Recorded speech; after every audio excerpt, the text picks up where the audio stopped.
டேனால breakfast எதுவும் இல்லாமல் டீயோட முடிச்சாச்சு. லஞ்சுக்கு வந்து மீன் குழம்பு, மீன் ஃப்ரை தான்.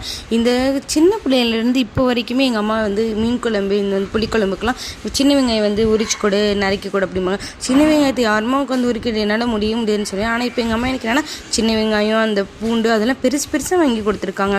நான் கஷ்டப்படக்கூடாது அப்படிங்கிறதுக்காக. இதுவும் உரிக்கவும் சரி, கட் பண்ணவும் சரி, அவ்வளோ அழகு போல் ஈஸியாக இருந்தது.